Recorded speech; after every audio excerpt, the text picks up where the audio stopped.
Hi friends, வணக்கம். Welcome to Daksha kitchen. வீடியோஸ்குள்ளே போகிறதுக்கு முன்னாடி நம்ம சேனலை சப்ஸ்கிரைப் பண்ணிக்கோங்க. பக்கத்தில் இருக்கிற பெல் ஐக்கானை கிளிக் பண்ணிக்கோங்க. இன்றைக்கி சிக்கன் வறுவல் எப்படி செய்யலான்னு பார்க்கலாம். இப்போ ஒரு பேன் அடுப்பில் வச்சுக்கலாம். பேன் நல்லா ஹீட் ஆகிடுச்சு. இப்போ ஆயில் சேர்த்துக்கலாம்.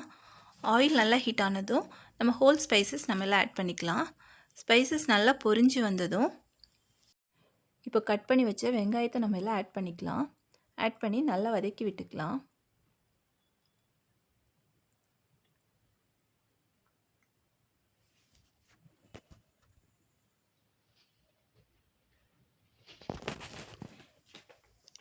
இந்த அளவுக்கு நம்மளுக்கு வதங்கியிருந்தால் போதும்.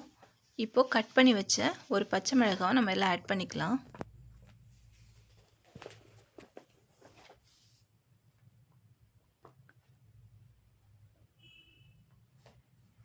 இப்போது 2 டீஸ்பூன் இஞ்சி பூண்டு பேஸ்ட் நம்ம ஆட் பண்ணிக்கலாம்.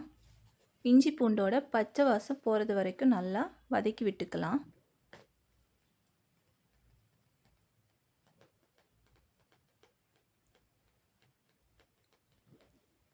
இப்போ கட் பண்ணி வச்ச தக்காளி நம்ம ஆட் பண்ணிக்கலாம்.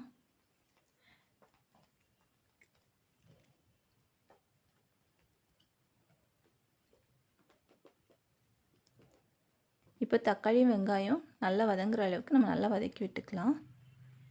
இப்போது தக்காளி சீக்கிரம் வதங்குறதுக்காக கொஞ்சமாக உப்பு சேர்த்துக்கலாம். உப்பு சேர்த்துட்டு நல்லா வதக்கி விட்டுக்கலாம். இப்போ தக்காளி வெங்காயமும் நம்மளுக்கு நல்லாவே வதங்கிடுச்சு. இப்போ இந்த ஸ்டேஜில் கொஞ்சமாக புதினாவும் மல்லி இலையும் நம்ம இதில் சேர்த்துக்கலாம். சேர்த்து அதையும் நல்லா வதக்கிக்கலாம்.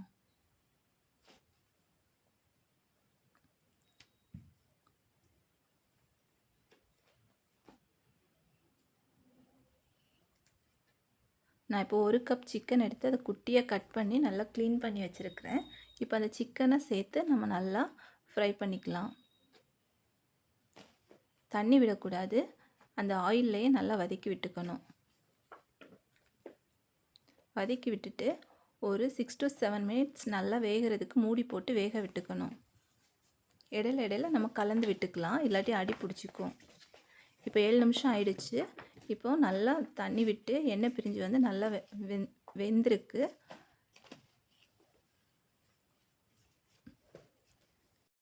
இப்போ நம்ம மசாலா ஆட் பண்ணிக்கலாம்.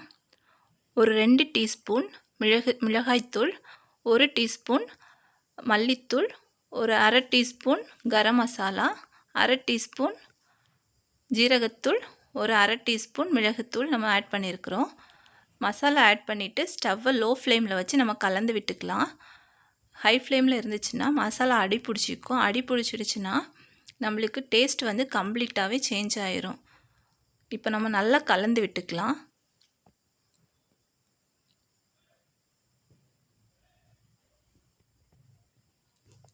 இப்போ நம்ம நல்லா கலந்து விட்டுட்டோம். இப்போது சிக்கனுக்கு தேவையான அளவுக்கு நம்ம உப்பு சேர்த்துக்கலாம்.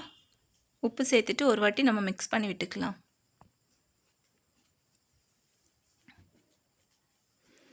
இப்போ ஒரு 3 மினிட்ஸ் மூடி போட்டு மறுபடியும் வேக விட்டுக்கலாம்.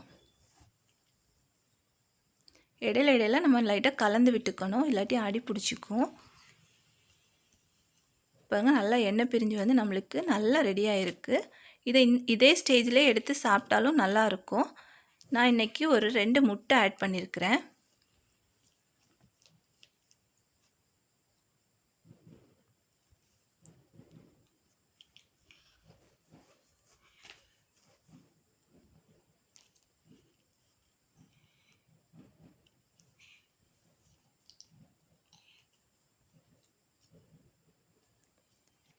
இப்போ நல்லா கலந்து விட்டுக்கலாம்.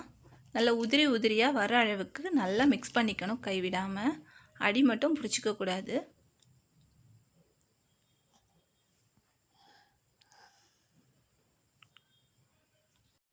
சிக்கன் வந்து நல்லாவே ரெடி ஆகிடுச்சு.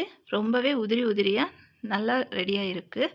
இது சப்பாத்தி நடுவில் வச்சு ரோல் பண்ணி சாப்பிடும்போது ரொம்பவே டேஸ்ட்டாக இருக்கும். இது குட்டீஸ்க்கெல்லாம் கொடுக்கும்போது ரொம்பவே இஷ்டப்பட்டு சாப்பிடுவாங்க. இதே மாதிரி நீங்களும் ஒரு டைம் வீட்டில் ட்ரை பண்ணி பார்த்துட்டு டேஸ்ட் எப்படி இருந்துச்சுங்கிறத மட்டும் கமெண்டில் சொல்லுங்கள். லாஸ்ட்டாக கொஞ்சமாக மல்லி இலை தூவிட்டு நம்ம சர்வ் பண்ணிக்கலாம். தேங்க்யூ. தேங்க்ஸ் ஃபார் வாட்சிங்.